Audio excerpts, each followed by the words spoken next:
Welcome to The Explainer. Today, we're diving into a really powerful, kind of counterintuitive idea for changing your life. It's all about this concept of stepping away from the noise, disappearing for a while, and doing the hard work in private to become the person you actually want to be. Okay, so let's get right into it. What does it really mean to disappear? I mean, obviously, we're not talking about literally vanishing into thin air. It's a metaphor, right? It's about choosing to pull yourself out of all the distractions, stepping away from needing people to like your progress, and just separating from the you that everyone thinks they know. This gives you the space you need to build someone new. So here's how we're going to break this journey down. First, we'll talk about the price of progress. Then, we'll get into the internal work of rewriting your own reality. After that, we'll tackle the hard road ahead, discipline. Then, we'll look at the art of failure. And finally, we'll land on this powerful idea of it being your single-player game. All right, let's start with what's probably the toughest part of this whole thing, understanding the real cost of evolving. Because any meaningful progress is going to ask something of you, and usually that price is your own comfort zone. This is just so crucial. See, growth isn't just about learning new things. It's about building a whole new identity. The person who got you here, well, that's not the same person who's going to get you there. And when you start to change, it can create this distance between you and the people who are used to the old you. That's why this path can feel, pretty lonely sometimes. And this right here perfectly sums up the whole strategy. I love this, the ghost strategy. In a world where everyone is screaming to be seen, you do the exact opposite. You become a ghost. You stop performing for an audience and you start preparing. You get away from posting about your progress and just focus on making progress. You just put in the reps day in and day out until you're ready. But here's the thing.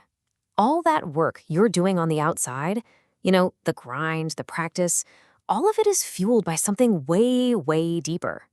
Before you can actually change what you do, you first have to change how you think.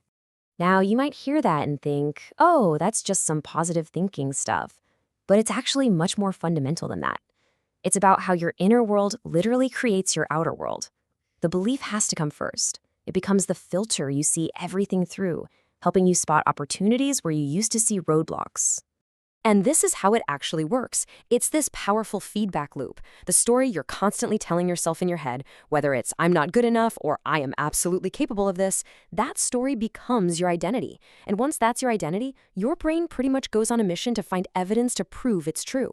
So you'll always find what you're looking for, which means you better start telling yourself a better story. This is so important, I can't stress it enough. When you're disappeared, when you're in that building phase, there's no audience. There's nobody cheering you on. It's been described as a single clap in an empty auditorium for a very long period of time. And for a long time, that single clap, it has to come from you. Okay, so you've decided to change. You're working on your mindset. Now comes the part where the rubber meets the road. This is the action phase, where that belief inside you gets hammered into real-world results through just relentless effort. And this is a really critical difference to understand. We all love motivation, right? It feels amazing. It's a spark. But it's also totally unreliable. It comes and goes. Discipline, on the other hand, that's the engine. That's the system that makes you show up and do the work even when you don't feel like it. You don't wait for the feeling. You take action. And the action itself creates the feeling. What really separates people who win from people who just dream is that they start. It doesn't have to be this perfect grand plan. It really just boils down to this. Decide what you want, launch. Take that first step. Just do something, anything to get the ball rolling. That's how you build momentum. And this is just the unavoidable truth of it all. There's no secret hack. There's no shortcut that's going to let you bypass the hard work. The work is the path. If you try to avoid it, you're not making things easier. You're just making sure you never get to where you want to go. Simple as that. So what happens when you're putting in all that work and you just hit a wall, or you launch something and it just flops? This next part is so important because it's all about reframing failure. It's not the end. It's actually a really valuable tool for growth. Just think about that for a second. It's a huge mindset shift. Winning feels great, for sure, but it mostly just confirms what you already know how to do. But failure? Failure is pure information. It shines a giant spotlight on your weaknesses, on the gaps in your strategy. It is the #1 source of data for getting better. Yeah, when you fail, you really find out what you're made of. It proves you're pushing past your limits, and that is the only place real growth can even happen. Every time you get it wrong, you get a little bit closer to getting it right. And you know what? When you finally do win, you get to look back and rewrite that whole story.